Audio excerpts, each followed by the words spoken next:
Fala, senhor, pastor Ciro, tudo bem? Paz do Senhor, irmão Wellington Mateus. Um grande prazer estar aqui participando dessa live tão abençoada com os belemitas. Eu que também sou um belemita, né? Porque eu sou de São Paulo, estou aqui no Rio de Janeiro há cerca de 20 anos, mais ou menos, mas sou belemita. Então, que Deus abençoe, irmão Wellington, irmão Léo, irmã Aline, todo o grupo belemitas aí, que eu não sei o nome de todos, mas sempre acompanho vocês pelo podcast. Ouvi, inclusive, o mais recente lá que vocês fizeram, sobre a mídia, um assunto muito interessante. Vocês estão de parabéns.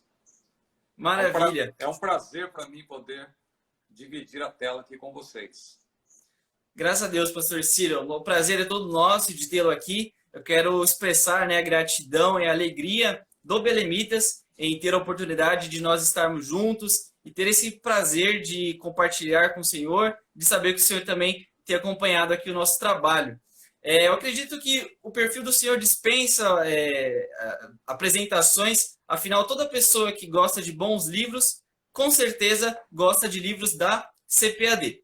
E se você olhar aí na sua biblioteca, nos livros da CPAD, muito provavelmente você tem títulos do pastor Ciro, né? E só antes de falar das obras publicadas, eu queria trazer um rápido currículo do pastor Ciro. Eu estou usando aqui uma colinha, já que são bastante coisas. Ele é pregador, ensinador, editor e consultor teológico. É formado em teologia pela nossa querida FAESP, aqui de São Paulo. Também formado em português, francês e relações internacionais. Além disso, o pastor Ciro é membro da Academia Evangélica de Letras do Brasil e da Casa de Letras Emílio Conde. Ele é articulista do Mensageiro da Paz, colunista do CPAD News, também um dos professores do Teologizando, né? Que é um projeto da CGADB, de um dos seus órgãos, o Conselho Nacional da Juventude, que promove aí um ensino teológico para jovens. E além disso, o pastor Ciro tem diversas obras publicadas. Pastor Ciro, o senhor pode falar um pouquinho sobre os livros que o senhor já escreveu? Olha, para falar sobre todos aqui, tomaria muito tempo, então eu vou fazer o seguinte, eu vou mostrar, tá bom? Rapidamente. Aqui vou procurar fazer isso bem rapidamente. Então, eu escrevi inicialmente 2 livros para jovens, perguntas intrigantes que os jovens vão fazer e Adolescentes S.A. Isso lá em 2003, 2004. Eu não tenho cabelo branco, porque eu herdei isso da minha mãe, não é? Minha mãe tem 80 anos, não tem nenhum cabelo branco, mas você pode ver que se eu tenho o livro em 2003, 2004, é porque já tem alguns anos aí de experiência, né? Uhum. Depois eu comecei a escrever também para pregadores, tem essa série aqui, Erros que os Pregadores Devem Evitar, que são 4 livros. Esse de capa amarela, depois tem mais Erros que os Pregadores Devem Evitar. Um que eu escrevi também para adoradores, né? Mas faz parte da mesma série. Erros que a iluminação está atrapalhando, né? Erros que os adoradores devem evitar e erros escatológicos que os pregadores devem evitar. Aí eu fiz também evangelhos que Paulo jamais pregaria e procuram-se pregadores como Paulo. Sim. Aí me criticaram muito que eu escrevo sobre erros e tal, esse irmão gosta só de falar de erros. Aí eu resolvi fazer uma série sobre os acertos, não é? Dos pregadores. Então tem João Batista, o pregador politicamente incorreto, Estevão, o primeiro apologista do Evangelho, Pedro, o primeiro pregador pentecostal, Filipe, o primeiro evangelista da igreja, Barnabé, olha aí, Barnabé, né? Muita gente pensa que ele foi um mero coadjuvante, foi um importante pregador também. Barnabé, o pregador de fé e obras. E o mais recente, não o último, o mais recente, Paulo, o príncipe dos pregadores. É isso aí, irmão Mateus. Não quero tomar muito tempo aqui, por isso que o problema é que aparece invertido, né? Mas quem for lá na CPAD e colocar lá no campo de busca o meu nome lá, Zibord, só colocar Zibord, vai aparecer todos os livros lá. Com certeza, maravilha. São excelentes obras, né? Muito conhecidas, best-sellers da CPAD. Pastor Ciro, o título da nossa live de hoje é Erros que os cristãos devem evitar durante a pandemia. O senhor já comentou, né, que tem uma série de livros falando sobre erros. O senhor poderia comentar um pouquinho do porquê da ideia de falar de erros que devem ser evitados?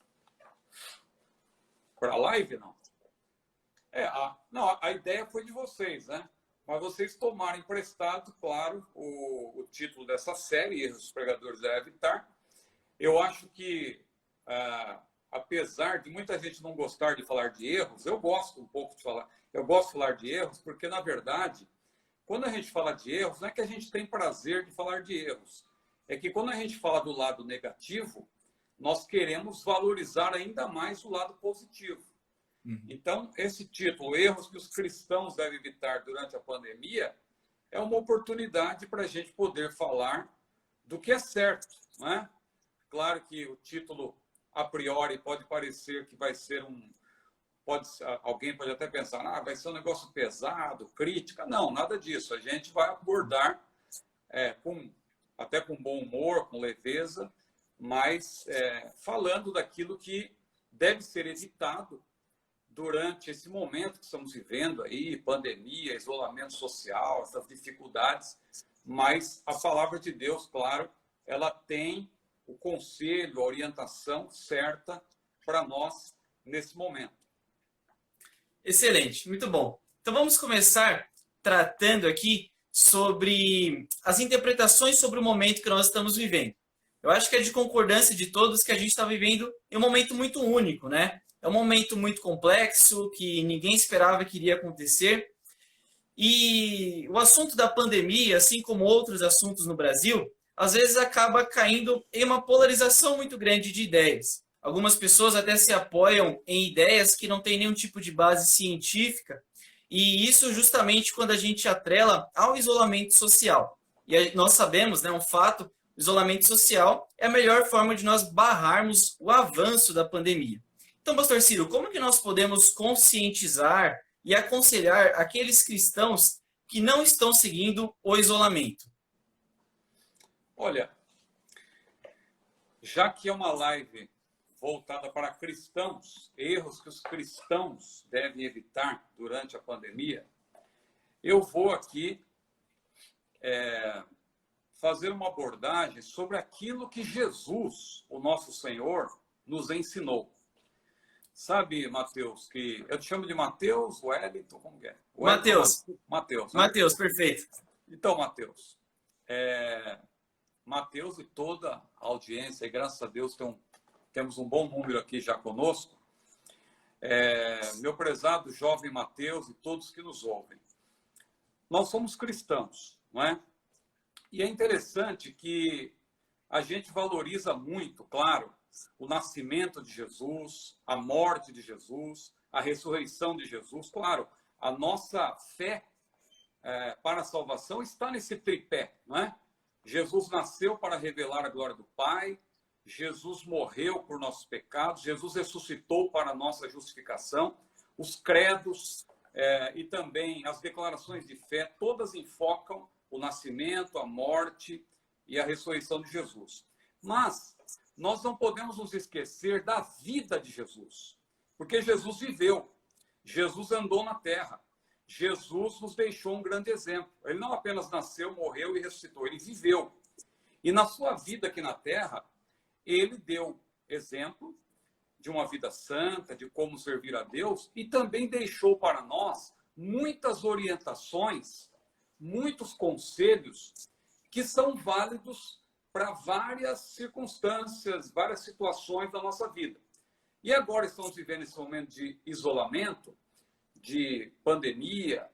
Eu quero apenas aqui fazer uma provocação, digamos assim, e provocar a todos a que pensemos, a que lembremos do que Jesus nos ensinou, porque, veja, nos evangelhos a gente tem muito conteúdo no que tange a pregação de Jesus. Então, por exemplo, você lá em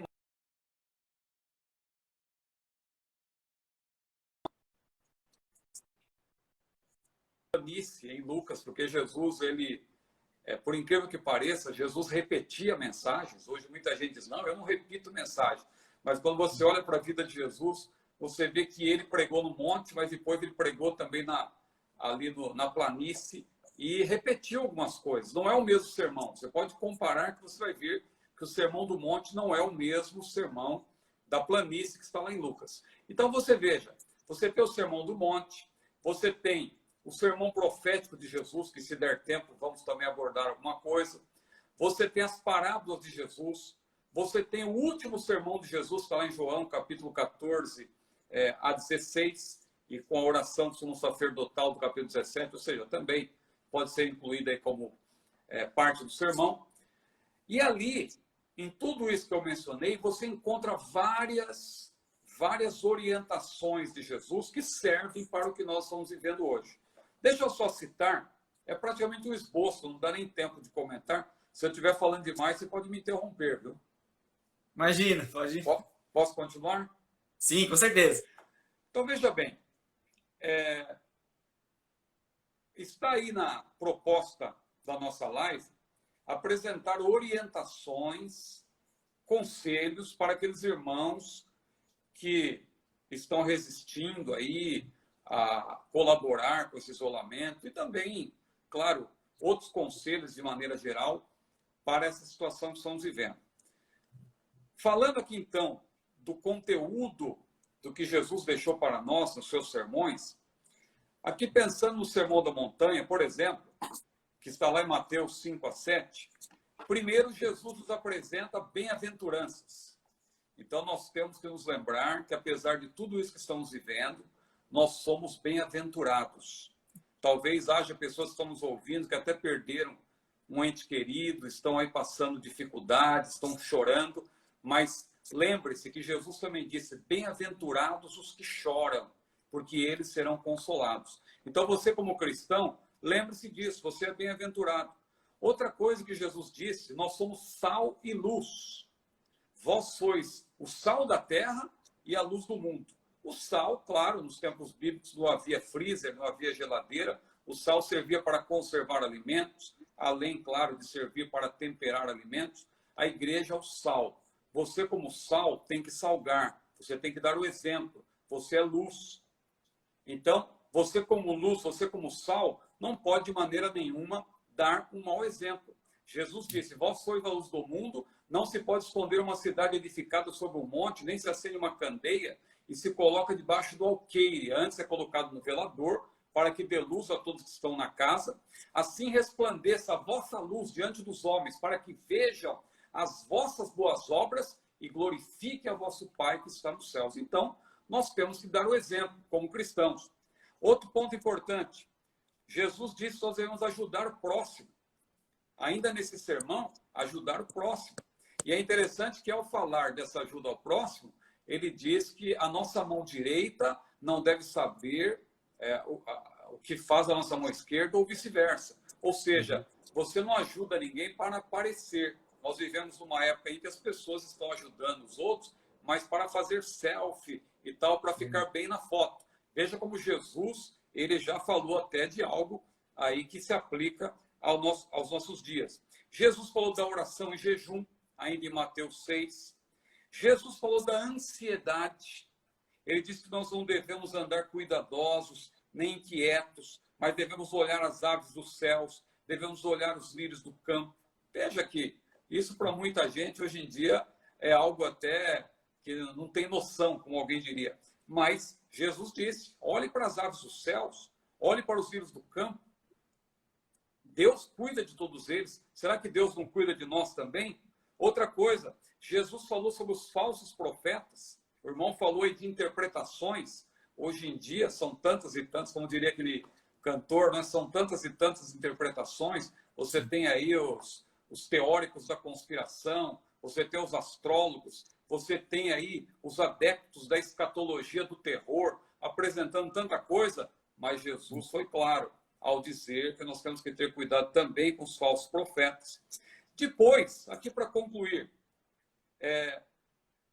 em outros discursos de Jesus, em outras porções dos evangelhos, ele falou da prudência, que nós temos que ser simples como as pombas e prudentes como as serpentes. Então, o crente é prudente.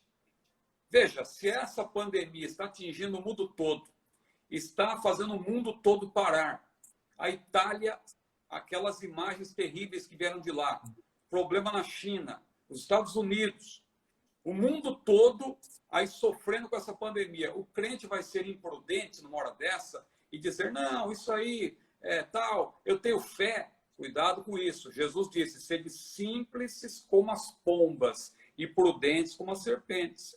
A palavra de Deus também nos apresenta, lá em Romanos 13, que nós devemos temer as autoridades e obedecer às autoridades. Romanos 13. Então, veja aí um conselho para você. Jesus disse para não tentar a Deus. Lembra quando Satanás tentou Jesus? Lá em Mateus capítulo 4, diz o versículo 7, Jesus disse também, citando a Bíblia, porque o diabo foi tão terrível ali, que ele citou a Bíblia. Mas Jesus venceu como Satanás? Venceu também citando a Bíblia. Por 3 vezes, Jesus disse, está escrito, e o inimigo bateu em retirada. Mas uma das citações bíblicas de Jesus foi exatamente essa. Não tentarás o Senhor teu Deus. Nós não devemos tentar a Deus. Mas lá em Marcos está escrito, irmão Ciro, porão as mãos sobre os enfermos e tal, e se beber alguma coisa mortífera, não lhes fará dano algum, e também se pegarão nas serpentes. Mas não é para você fazer isso como uma provocação.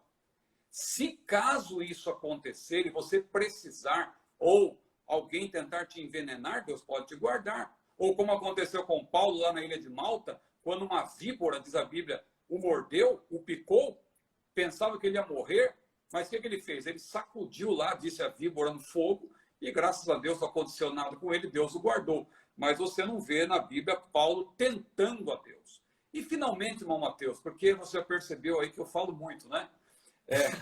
Só para resumir aqui, uma palavra final de Jesus, eu estou citando palavras de Jesus. Jesus, no último sermão, lá em João capítulo 14, ele disse, não se turbe o vosso coração. Credes em Deus, crede também em mim. Na casa de meu pai há muitas moradas, se não fosse assim, eu vos teria dito.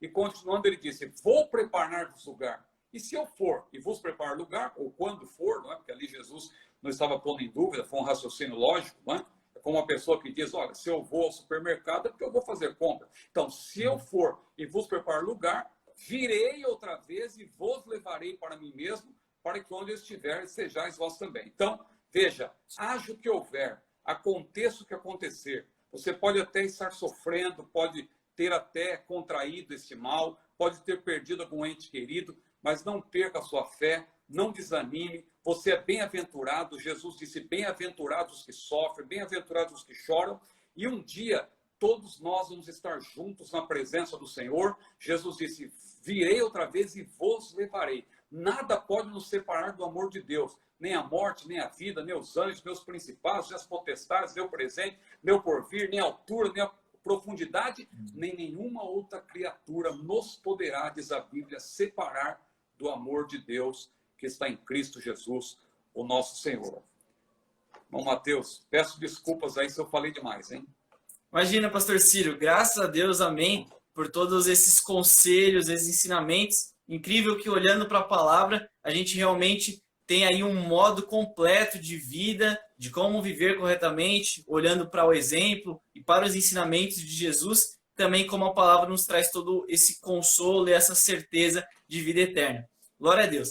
Eu tenho visto muitos irmãos aqui nos comentários, comentando, interagindo. Também vi aqui a irmã Lídia, paz do Senhor, a nossa irmã Lídia, presidente da Unemad. Irmã Lídia, grande prazer, Deus abençoe. Ela fala para mulheres, mas eu fico lá. Não é que eu estou bisbilhotando, né, o assunto, porque hoje em dia tem esse negócio, né, você não tem lugar de fala e tal, e às vezes no nosso meio, graças a Deus, não tem isso. Então, eu aprendo muito com a nossa irmã Lídia, tenho ouvido ali os seus conselhos, minha esposa também, claro, minha filha, são sempre ouvidos, e eu aproveito também para aprender com a nossa querida irmã Lídia Dantas. Deus abençoe. Com certeza. Quando a minha mãe também aqui em casa está conferindo algum conteúdo dela, eu fico por perto e aprendo demais. Pastor Ciro, agora falando então sobre a vida espiritual. Neste momento de pandemia, nós estamos, a maioria das pessoas, né, ficado em casa por muito mais tempo, e a gente tem pensado em muitas questões, principalmente aquelas questões essenciais da vida. Com certeza, uma dessas questões é a nossa vida espiritual. E aqui a pergunta é: nesse período de pandemia, a vida espiritual ficou mais acessível para nós? Eu acredito que sim, irmão Mateus, porque a privação e a provação sempre tendem a nos aproximar do Senhor, não é? Eu penso que o cristão que tinha até então uma vida relaxada, ele agora está percebendo, ele está valorizando a casa de Deus, né? A saudade que ele, por incrível que pareça, eu tenho saudade às vezes de colocar uma gravata, um terno, né? Que muita gente acha desconfortável, mas claro que num calor, às vezes você naquele momento de Sim. não ter um ar condicionado, tal, você, claro, você gostaria de tirar a gravata, tirar o terno, mas a gente se acostumou também com esse traje, né? O traje tipicamente assembleiano, no caso, para o caso dos homens, né? Então, eu penso que é um momento de oportunidade, é um momento em que eu me lembro daquela palavra de Paulo para Timóteo, é um momento de exercitar-se. Veja que Paulo, ele nunca condenou o exercício físico, ao contrário do que muitos pensam. Mas ele disse que o exercício espiritual, a piedade, era mais importante. Ele disse para Timóteo: Timóteo, exercita-te em piedade. Piedade, literalmente, significa estar de frente para Deus. Isso é o que significa piedade, literalmente. Então, Paulo diz: Timóteo, o exercício corporal, o exercício físico, para pouco aproveita. Ele não disse que para nada aproveita, para pouco. Claro, em comparação com a piedade, que é o exercício espiritual. Então, é uma oportunidade para nós nos exercitarmos espiritualmente, desenvolvermos o hábito de orar em família. É importante para quem é casado e tem filhos, que seus filhos ouçam você orar. É importante também desenvolver o hábito de orar individualmente, porque orar em família é uma bênção, mas você tem que orar também individualmente. Desenvolver o hábito da leitura. Tem muitas pessoas que me perguntam: irmão Ciro, eu queria ter o hábito da leitura, o que eu faço? Eu digo: olha, você precisa se exercitar. Começa lendo pequenas porções, começa com a Bíblia. Se você não consegue ler 3, 4 capítulos, leia um capítulo. Leia um capítulo por dia até você se acostumar. Daqui a pouco você quer ler 2, daqui a pouco 3, 4, porque a leitura é assim, é como exercício físico. Quando você começa, você sente dores pelo corpo, mas na medida que você vai insistindo nos exercícios, você daqui a pouco aquilo se torna algo até que te estimula. A caminhada, por exemplo, eu pratico muito caminhada, e eu lembro quando eu comecei, eu tinha dificuldade. Agora eu caminho quilômetros e quilômetros, eu vou ouvindo o podcast dos belemitas e tal, é uma bênção. Então, aproveitando até que eu estou falando da leitura, irmão Mateus, eu queria aqui fazer uma indicação de um livro. Legal, ótimo. A CPAD lançou um livro agora, muito bom, sobre, especificamente para essa pandemia, não é? Sobre o coronavírus, que está sendo até anunciado e tal. Mas tem um outro livro também, que quem puder ler para esse momento é extraordinário, que é esse aqui, ó. Vai aparecer ao contrário, mas você procura no site depois. Por que coisas ruins acontecem se Deus é bom? Eu acho Legal. que, se houver tempo, até a gente vai falar alguma coisa sobre isso também. Mas, olha aqui, é uma oportunidade para você desenvolver o hábito da leitura. E esse é um livro excelente. Quem puder ler, é de Ron Rhodes, não é? Por que coisas ruins acontecem se Deus é bom? É um livro maravilhoso que discute o problema do mal. Claro que esse livro discute o problema do mal do ponto de vista do mal moral, não é? O que nós estamos vivendo hoje é o mal natural. Só que o mal natural, para quem conhece a Bíblia, você sabe que a causa do mal natural é o mal moral. Que nós vamos chegar lá na queda, quando Adão pecou, Eva, quando o primeiro casal pecou. Claro que ali o mal entrou no mundo, porque não foi Deus que criou o mal, evidentemente, né? Tem aqueles versículos que alguém toma isoladamente, mas esses versículos são explicados à luz do contexto. Não é Deus que criou o mal. Mas deixa eu ver se eu não me perdi aqui na sua pergunta, né? Você perguntou sobre a vida espiritual.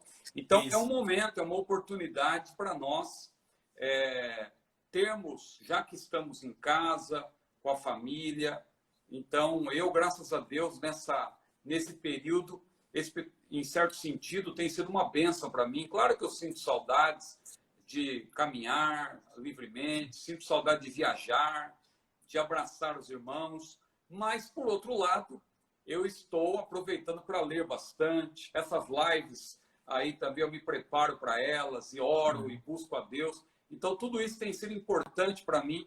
Então, respondendo a sua pergunta, eu acho que é uma oportunidade para a pessoa crescer em todos os sentidos durante esse momento de isolamento e até criar hábitos que ela não tinha. Você tem aqui o hábito da oração individual, o hábito da oração em família, o hábito da leitura, sobretudo da Bíblia, é claro, mas também a leitura de bons livros.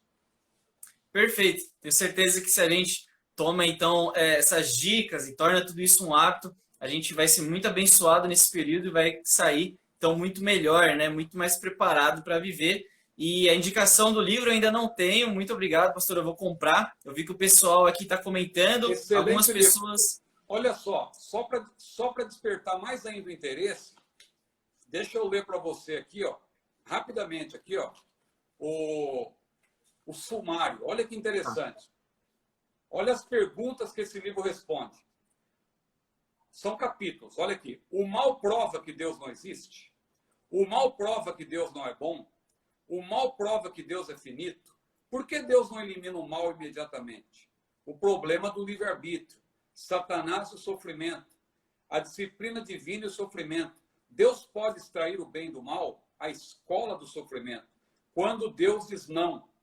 Parte do problema, crenças mal orientadas. O mal é uma ilusão? O mal está todo em nossa mente? A reencarnação é o problema do mal. O paraíso restaurado. Veja, 15 capítulos, cada capítulo é maravilhoso. Um melhor do que o outro. Eu recomendo esse livro. Eu lembrei dele quando eu estava pensando nessa live, orando a Deus, eu lembrei desse livro, porque é um livro excelente sobre o problema do mal. Só que, repito, ele trata o problema do mal, especialmente do ponto de vista do mal moral.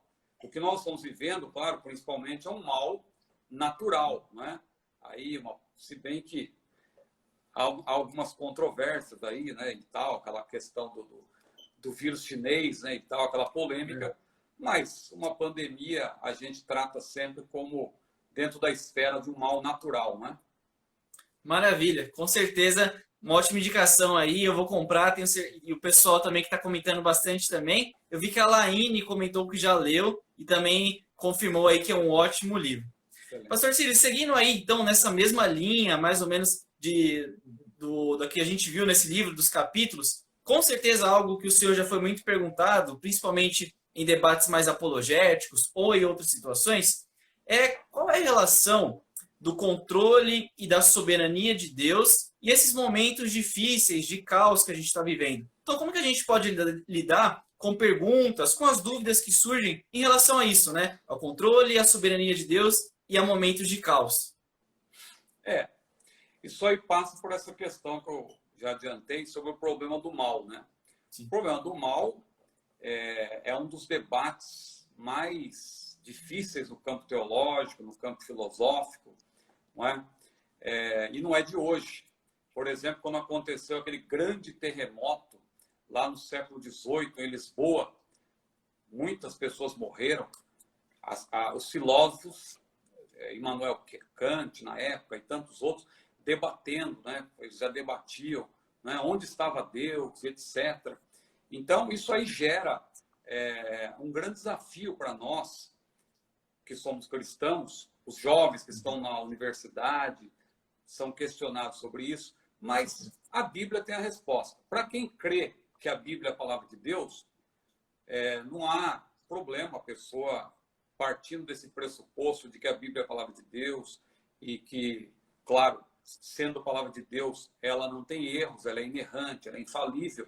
Então você vai entender o que Deus, na sua palavra, diz a respeito do mal. Então eu proporia aqui, não vai dar tempo de explicar, mas eu até tomei nota quando eu vi isso no roteiro. Eu falei assim, eu vou até tomar nota para eu não me perder, porque a gente vai falando livremente, a gente pode ficar divagando e abre um parênteses, abre um colchete e acaba desviando do assunto. Então, Eu fiz um roteiro aqui que eu vou citar rapidamente. Se alguém desejar tomar nota, eu acho que essa live vai ficar gravada também depois, né? Não sei. Então tá bom. Então as pessoas poderão depois anotar. Mas então, esse problema do mal, ele é complicado. A gente tem que distinguir, claro, como eu falei aqui, o mal moral do mal natural. Nós estamos vivendo uma pandemia que está ligada, claro, ao mal natural, só que do ponto de vista bíblico, o mal natural, a existência do mal natural, claro, ela tem como fonte, a causa é o mal moral. Eu estou me referindo, claro, à queda. A queda com Q maiúsculo, não foi qualquer queda. A queda com Q maiúsculo, em teologia, é uma referência ao pecado que é chamado também pecado original. Ou seja, o pecado que entrou no mundo através de Adão e Eva, quando eles pecaram, quando eles fracassaram, desobedeceram a Deus. Deus podia, naquela ocasião, ter tomado uma outra decisão, vou acabar com tudo agora, porque Deus é soberano, mas Deus preferiu, na verdade, fazer com que toda a humanidade, naquele momento, fosse nivelada, não é? Diz a Bíblia que Deus encerrou a todos debaixo do pecado, mas veja por que Deus fez isso. Para com todos usar de misericórdia, está lá em Romanos 11, 32. Então, veja, um primeiro ponto importante é esse, né? Que o mal moral é a causa desse mal natural. Agora, isso não quer dizer que Deus não exista. Quando alguém pergunta, por exemplo, se Deus existe, por que o mal acontece? Se Deus existe, por que acontecem catástrofes? Tem uma analogia que quem lida com defesa da fé, não é? Os apologistas utilizam, é aquela analogia do cupim, não é? O cupim, o fato de o cupim tomar conta de um móvel e tal, de uma casa, não quer dizer que o arquiteto não exista, não é? Então, quando a gente fala do grande arquiteto que fez o mundo todo, Deus, claro, ele fez o mundo perfeito. A Bíblia diz que Deus, inclusive, submeteu tudo que ele criou ao seu próprio teste de qualidade.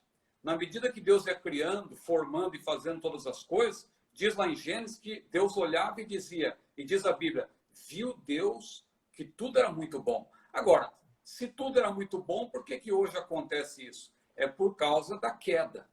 Quando houve a queda, esse mal moral, a Bíblia diz que afetou inclusive a criação, afetou a natureza.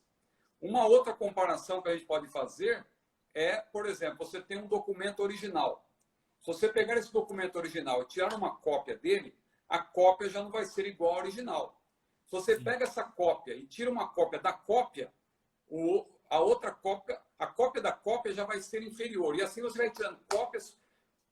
Veja, o que eu quero dizer com isso? Com o passar do tempo, não somente o ser humano ele foi se degenerando, mas a própria criação, a própria natureza. Por isso que a Bíblia diz que a natureza geme, a criação geme, não é? Aguardando a redenção, que vai acontecer futuramente, porque Deus não perdeu o controle. O irmão falou de soberania, não é? Deus está no controle de tudo. Claro que a criação foi afetada por esse mal moral, como eu falei, mas é importante observar que Deus também está julgando o mundo. Quando você lê Romanos, capítulo 1, versículos 18 a 32, você vê que Deus, ele tem julgado o mundo. Não estou falando aqui de julgamento escatológico. Isso aí, claro, também vai acontecer na grande tribulação. Deus vai julgar especialmente os adoradores da besta.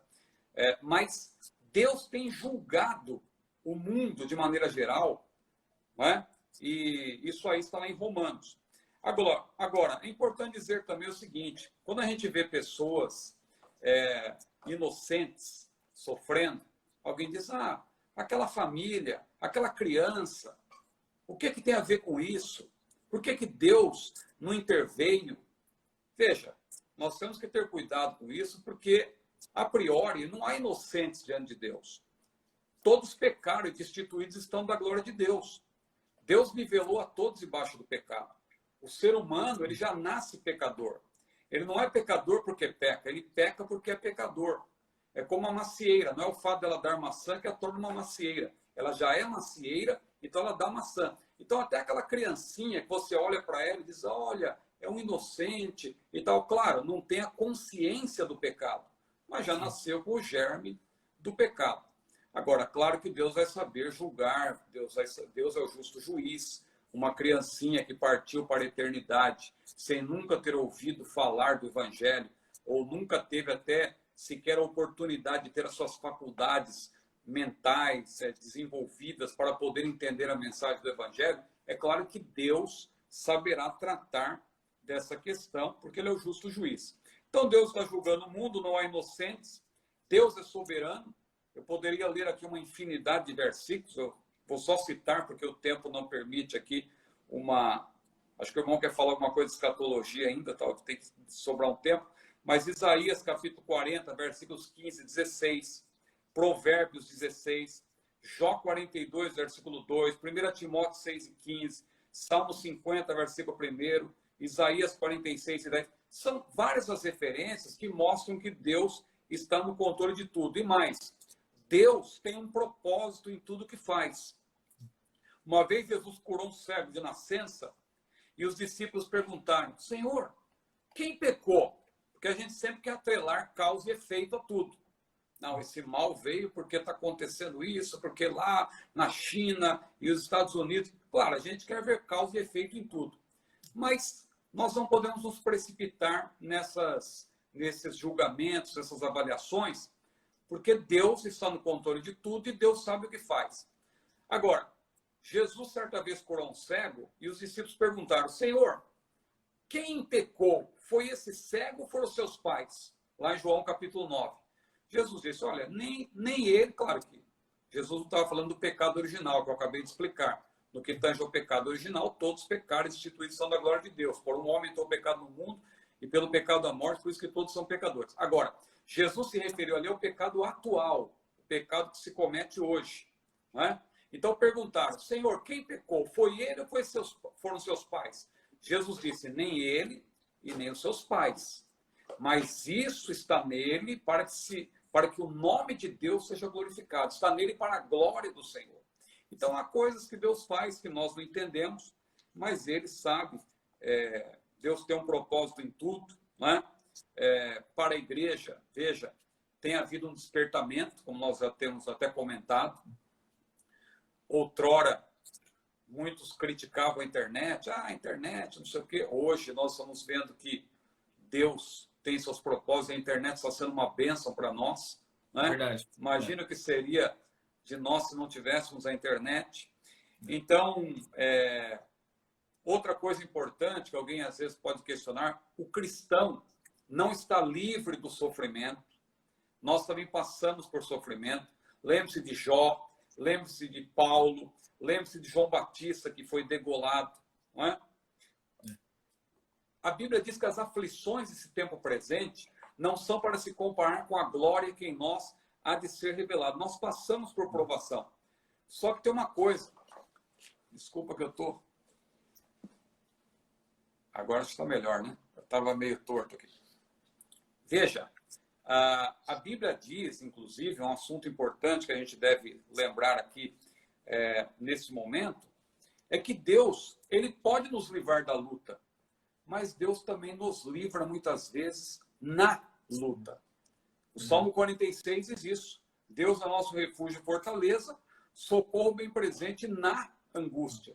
Então Deus permitiu que passássemos por isso, estamos passando e vamos atravessar em nome de Jesus, porque maior é aquele que está conosco, diz a Bíblia, do que aquele que está lá fora. Então, tem esse problema do mal aí, que é um problema filosófico, mas para nós que somos salvos, não há por que a gente ficar questionando Deus, dizendo por quê. Não, Deus está no controle de tudo.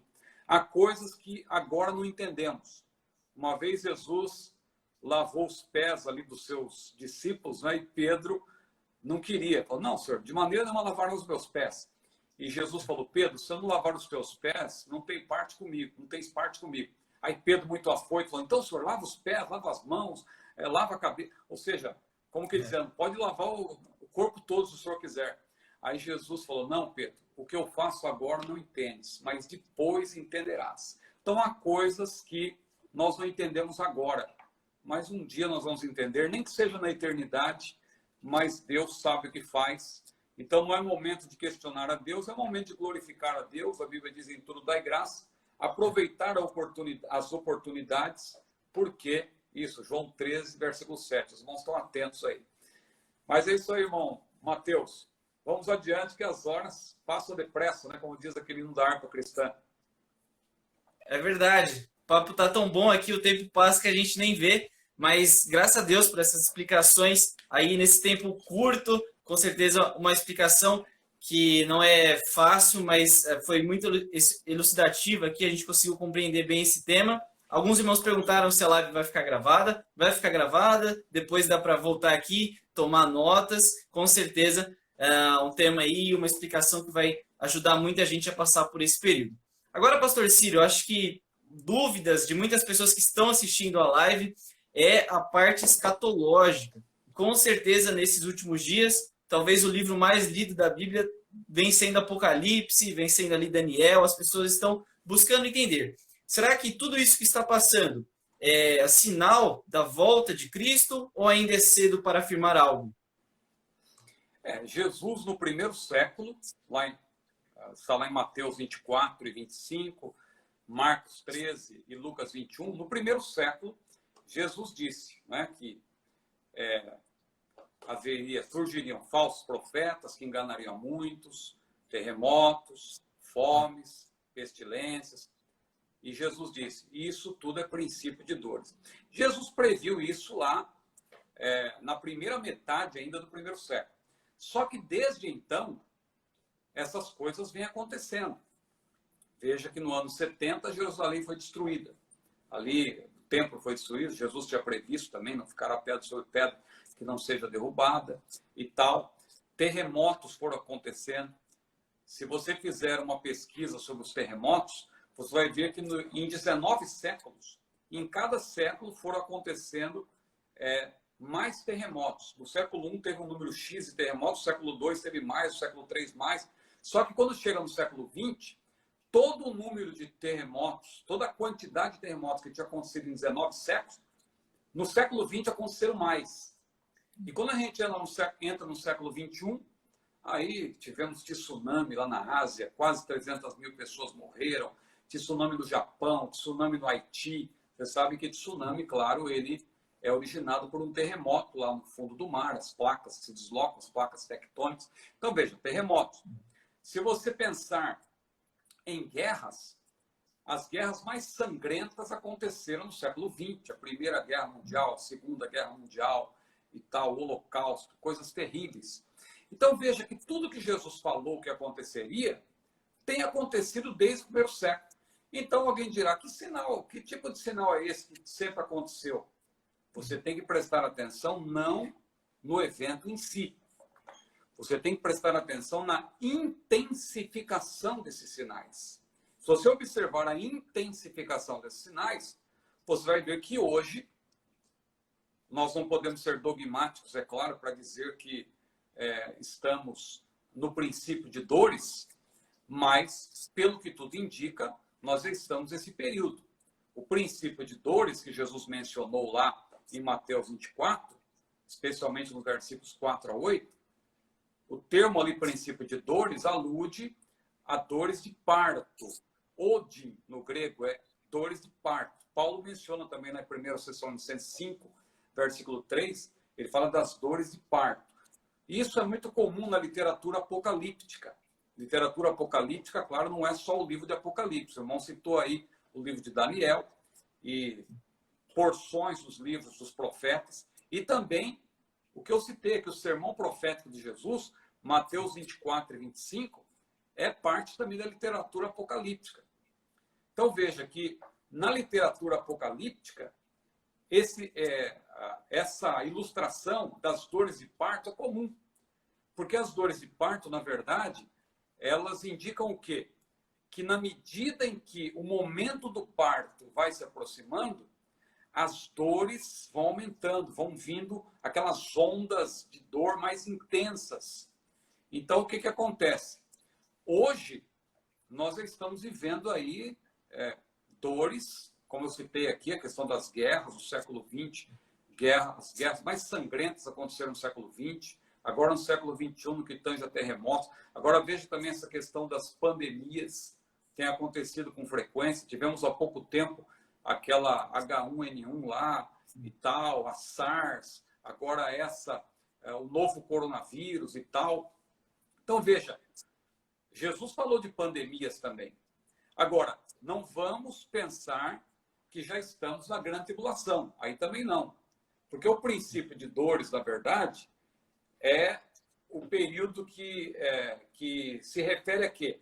Ao momento antes do arrebatamento da igreja e logo após o arrebatamento da igreja, o início da grande tribulação. Isso é princípio de dores. Claro que a igreja será arrebatada antes da grande tribulação. A Bíblia é clara quanto a isso. O tempo não permite aqui explicar pormenorizadamente, mas se você estudar Apocalipse, você vai ver que a primeira coisa que Deus revela para João, ali, quando Jesus começa a mostrar o futuro para João, porque Jesus deu a divisão do livro de Apocalipse para João. Jesus disse, escreve as coisas que tens visto, as que são, e as que depois dessas devem acontecer. As que tens visto, é o capítulo 1, que ele descreveu lá Jesus, que ele tinha visto Jesus, seus olhos como chama de fogo, seu cabelo como lã branca, seus pés como latão reluzente, da sua boca sai uma espada aguda de 2 fios, etc, etc. Capítulo 1. As coisas que são, os capítulos 2 e 3, as igrejas da Ásia, da província da Ásia. E a partir do capítulo 4, Jesus começa a revelar para João o futuro, tanto que ele registrou. Logo no início, se você ler o capítulo 4 de Apocalipse, o primeiro versículo diz assim, sobe cá e mostrar-te-ei as coisas que depois destas devem acontecer. Então, quando você começa a ler Apocalipse, você vê no capítulo 4 a primeira revelação que Deus dá para João sobre o futuro é a igreja no céu. A igreja está no céu, representada por aqueles 24 anciãos. Aqueles 24 anciãos não é uma categoria angelical, como muita gente pensa. Aqueles 24 anciãos não são literalmente os 12 apóstolos e representantes das 12 tribos de Israel, 12 mais 12, 24. É apenas uma representação, porque Apocalipse também apresenta, por meio de símbolos, como será o futuro glorioso da igreja e também os julgamentos que virão sobre a terra e tal, na grande tribulação. Então, ali, aqueles 24 anciãos é uma representação da igreja no céu. Tanto que eles são chamados, o termo ali no grego é presbúteros, no caso, né? Os anjos não são chamados, em parte alguma, de presbíteros. Presbítero, no Novo Testamento, é um termo alusivo à igreja. Então, quando você vê ali aqueles 24 anciãos, que têm vestes brancas, coroa na cabeça, estão sentados em tronos, tudo que Jesus tinha prometido para a igreja. Se você ler com atenção Apocalipse 2 e 3, Jesus falou, aquele que vencer se assentará comigo no trono, ser fiel até a morte, dar-te-ei a coroa da vida, eles não contaminaram os seus vestidos, eles andarão comigo de branco. Então, tudo isso você vê nos 24 anciãos, vestes brancas, coroa na cabeça, sentado em trono. É a igreja. Então, veja, a igreja já estará no céu antes da abertura do primeiro selo. Eu tenho ouvido alguns pregadores dizendo, não, nós já estamos na grande tribulação. Já é princípio de dores, já estão os selos já foram abertos, porque Jesus falou que haverá fomes, e lá um daqueles selos é justamente o cavaleiro e tal, que representa a fome, outro cavaleiro representa a guerra, não, nada disso. Só que tem uma coisa, os sinais, como eu falei que eles são gradativos, eles vão se intensificando, os sinais não são sinais do arrebatamento, são sinais da segunda vinda, de maneira geral. Então, a segunda vinda, é bom dizer também, não está restrita ao arrebatamento. O arrebatamento é tão somente um evento desencadeador. Jesus virá buscar a sua igreja, ele não pisará aqui na terra, nós iremos ao encontro do Senhor nos ares, vamos ficar na presença do Senhor nas bodas do Cordeiro, enquanto esses 7 anos da grande tribulação na terra. Alguém dirá, não, mas uma vinda de 7 anos? Veja, 7 anos para quem vai estar aqui. Porque lá no céu, o tempo não vai ser contado como na terra, né? Existe o tempo Cronos e o tempo Kairos. Jesus, quando os discípulos perguntaram, Senhor, restaurarás tu nesse tempo o reino de Israel? Jesus disse o que para eles? Não vos pertence saber nem o Cronos e nem o Kairos, o tempo e as estações, em português, mas no grego foi isso que Jesus falou.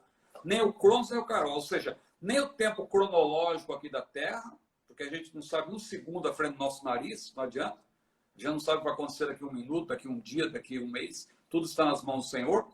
Mas Jesus disse, vocês não conhecem nem o Cronos e nem o Kairos, o tempo de Deus. O Kairos relacionado ao tempo de Deus, porque é aquele tempo que não pode ser cronometrado.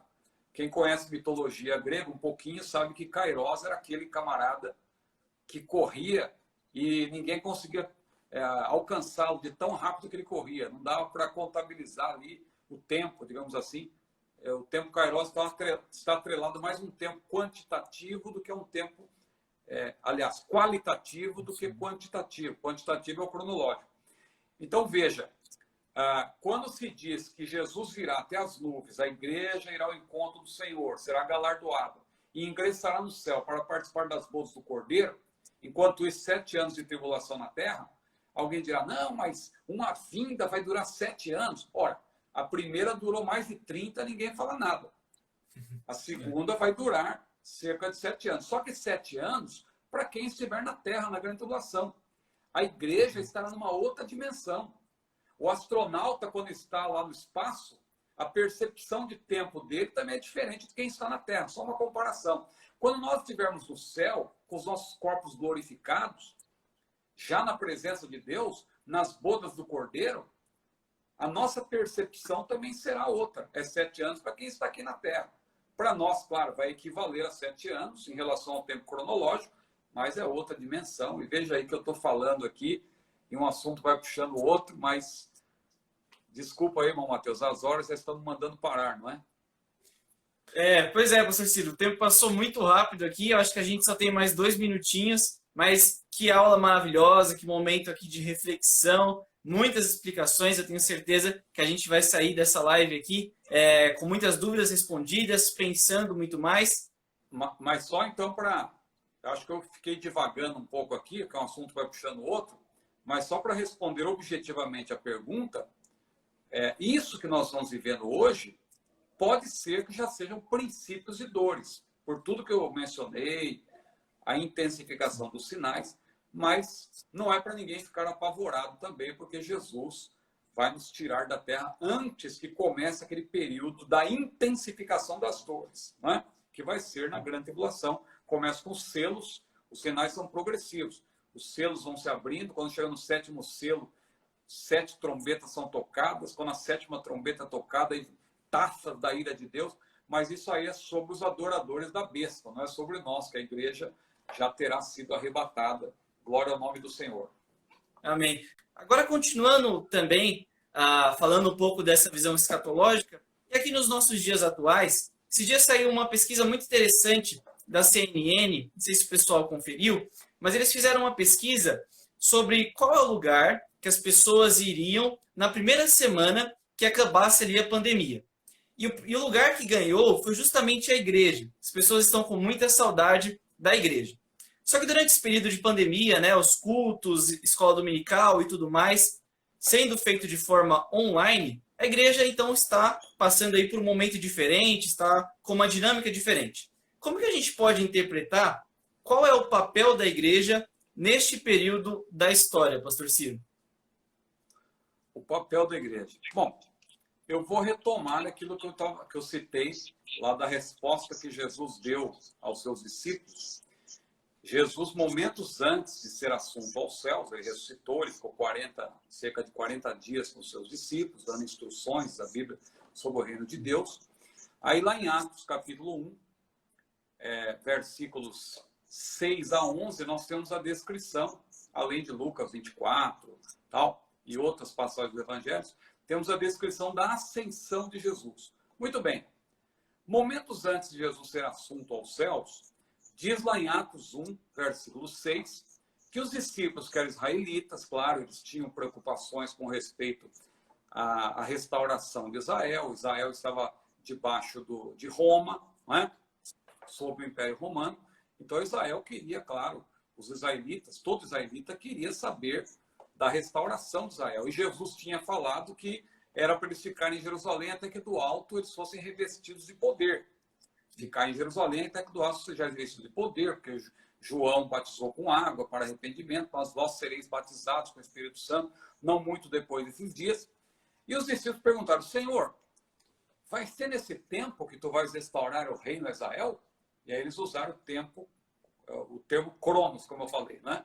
Eles perguntaram sobre o cronos. Vai ser nesse tempo, cronologicamente, a data vai ser essa? E aí Jesus disse, olha, não vos pertence saber nem o cronos e nem o kairos. Né? Nem o cronos, muito menos o kairos. Né? Então, não vos pertence saber os tempos ou as estações que o Pai estabeleceu pelo seu próprio poder. Aí olha o que Jesus falou, qual é a prioridade da igreja. Claro que esse assunto de escatologia prende, chama atenção, todos querem saber sobre o futuro, né? Mas olha o que Jesus falou. Não vos pertence saber os tempos ou as estações que o Pai estabeleceu pelo seu próprio poder, mas recebereis a virtude do Espírito Santo que há de vir sobre vós e ser-me-eis testemunhas. Tanto em Jerusalém, como em toda a Judéia e Samaria e até os confins da terra. Então, o papel da igreja hoje é cumprir o que é chamado, que nós conhecemos como grande comissão. Grande comissão porque ela tem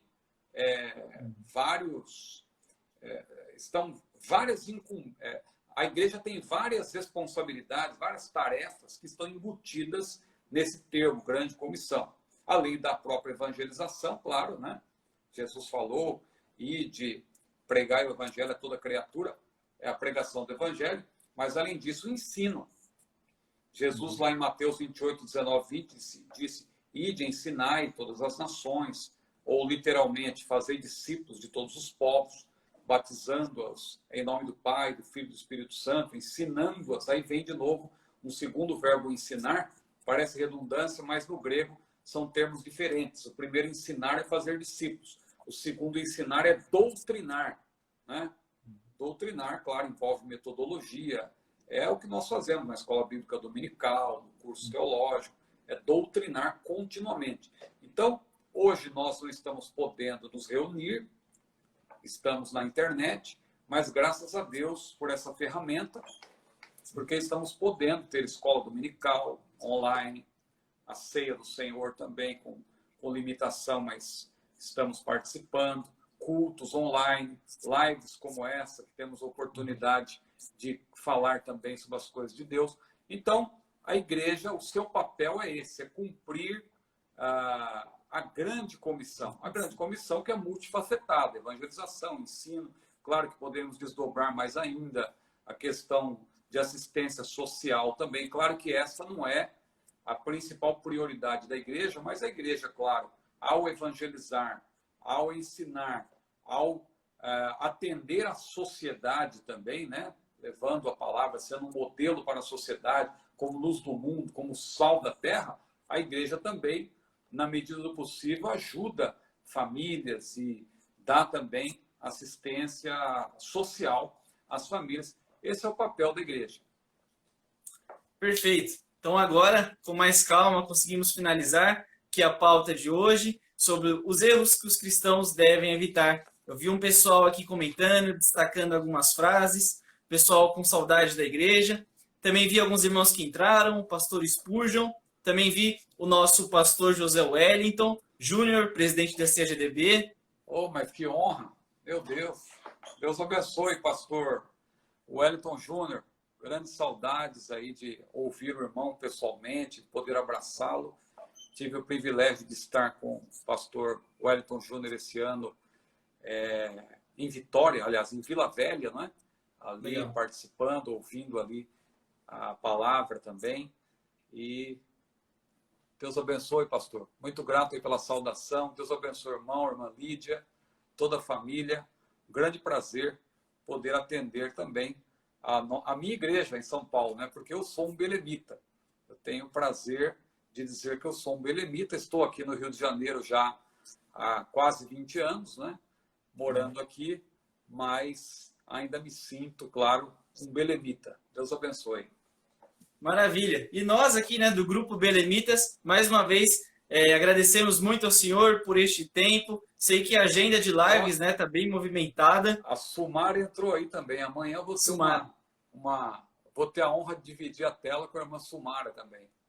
Maravilha. É amanhã, né? Amanhã adoradora. todo mundo ligado, então. É amanhã às 9 horas, às 21 horas, né? Maravilha. Então vamos acompanhar também. Vamos falar sobre Paulo, né? Sobre a vida e a obra de Paulo. Paulo como um exemplo para nós, em todos os sentidos, né?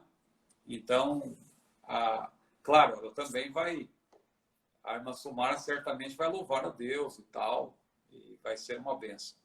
Maravilha, ótimo. Vamos todo mundo definir o lembrete. Amanhã, 9 horas, live, Pastor Ciro e Sumara. Pastor Ciro, muito obrigado por este tempo. Pessoal, quem quer se aprofundar, quem quiser estudar mais, nós já vimos aqui a importância de fazer tudo isso. Entre no perfil do Pastor Ciro nas redes sociais.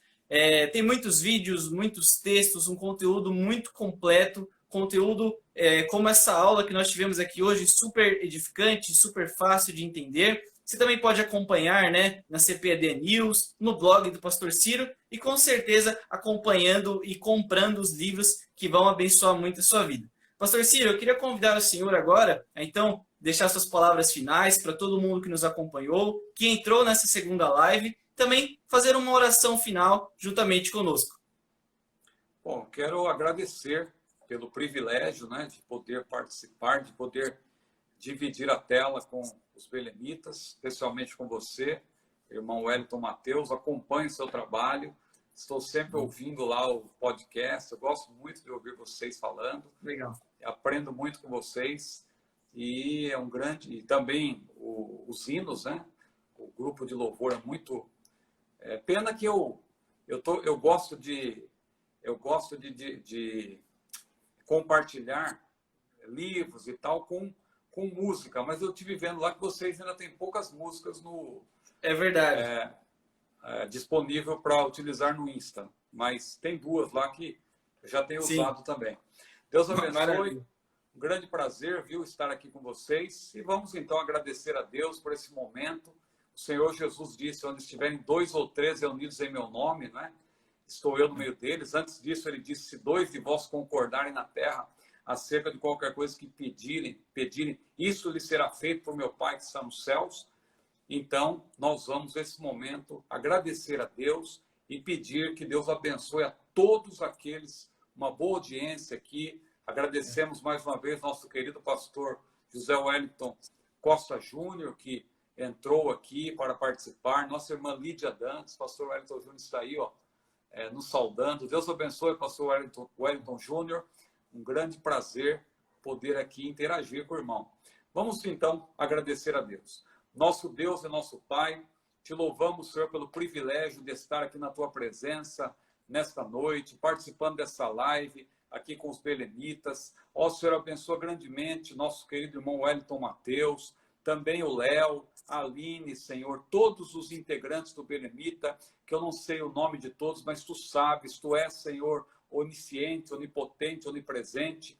Tu és poderoso para abençoar cada um, as suas famílias. Senhor, abençoa o nosso querido pastor Wellington Costa Júnior, que está conosco também, nossa querida irmã Lídia Dantas, toda a família, Senhor, o netinho também. Ó, Senhor, abençoa grandemente esta família abençoada que tu tens levantado para estar, Senhor, na direção da nossa igreja no Brasil, da nossa CGADB.